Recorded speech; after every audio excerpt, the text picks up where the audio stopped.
Beauty pageant is always something that has catch my mind since I was 5 years old. I have been watching beauty pageants.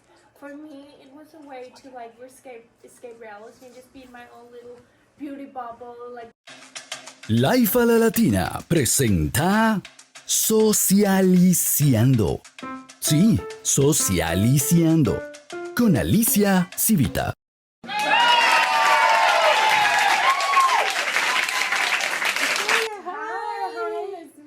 How I want to know from Saturday night to now, how many hours of sleep have you had? That is actually a question I get a lot, but I have slept enough. It's fine. I love working and I love being busy, so for me, the hours of sleep doesn't really count. So you're one of those people that don't need to sleep at all? A lot. Not all, no, but a lot. Everyone You do. needs some sleep, and every person gets tired. That is totally normally. But right now, I have so much adrenaline in my body, so I am just so ready to do everything at every moment.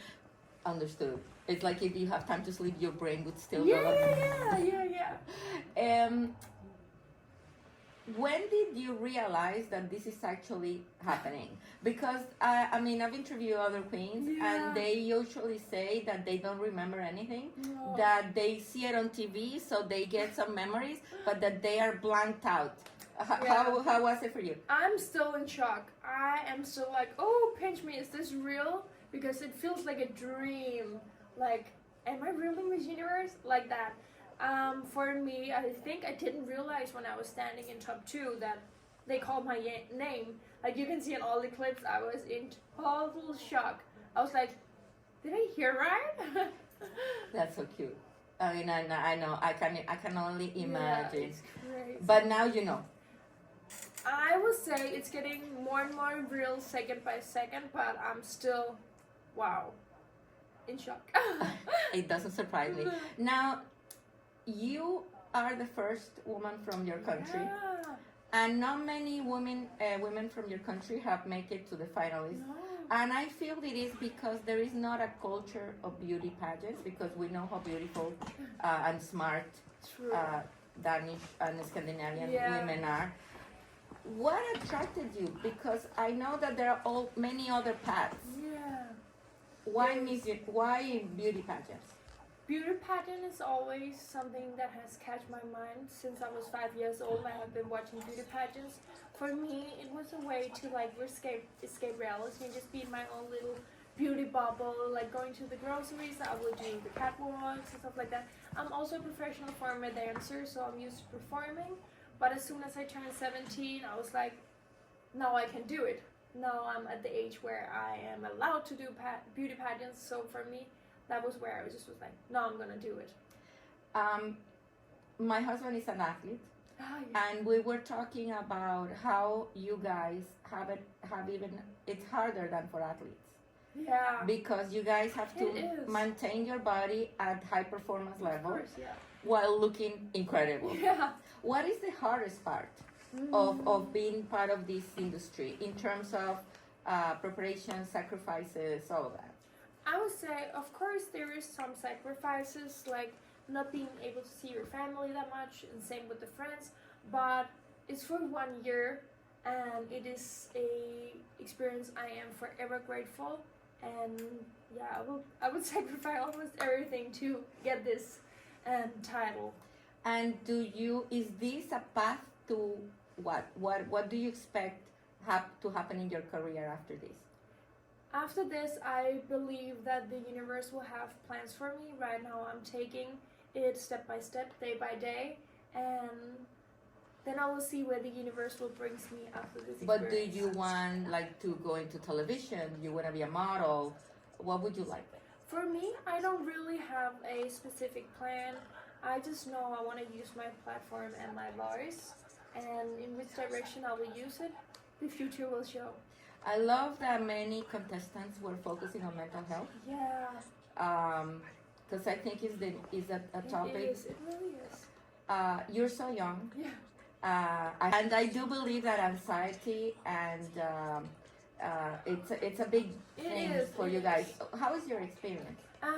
For me, I'm coming from a dysfunctional family, but I I don't want to focus on negative sides. I want to use it as my fuel to do better in life. I know, but how do you manage the anxiety and all of that if you want to help? I mean, if you want to talk about it to help other people, because it is hard. It's very hard. Yeah.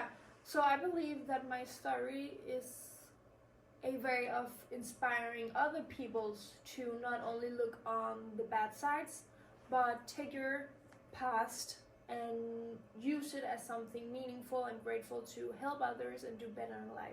Of course. How is that crown? Is that heavy?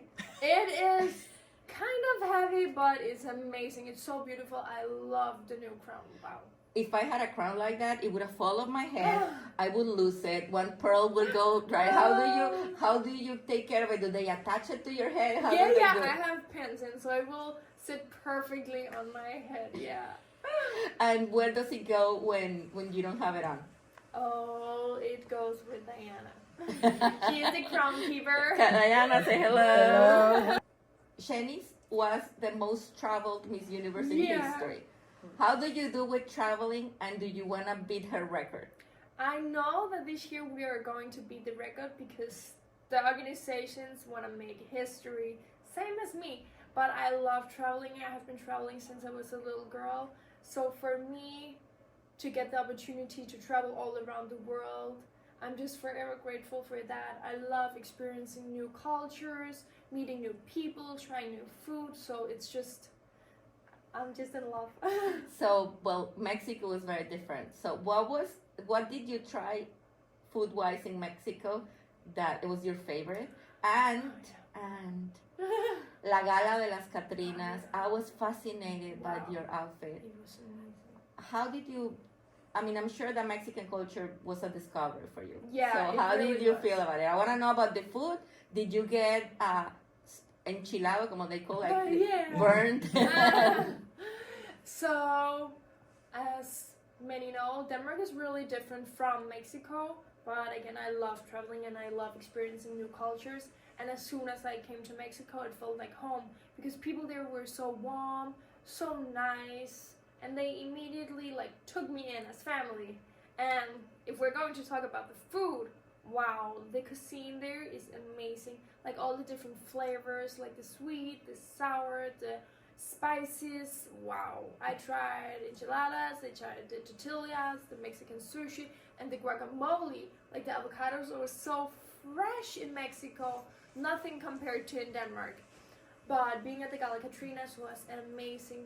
I was wearing a Janina Saar dress, and what an honor to be wearing her brand. It was a spectacular gown, like a big one, and it has the Katrinas on it, and I had a really nice corset as well. No, I saw the dress. It was and the makeup. Amazing. I felt like a little doll, and I feel like the purpose of the Gala de Cocinos was so amazing because we are honoring the ones that are not with us anymore, and it's just a amazing concept. Actually, in my family, my great-grandmother is used to celebrating the Katrinas. Yeah, and she's from Denmark, so that is something really connective, I feel like. Yeah, and you say that you feel like a Latina. How so? I want to know. Yeah. 3 Latina things that you have. I have the fears, the spies, and the hips.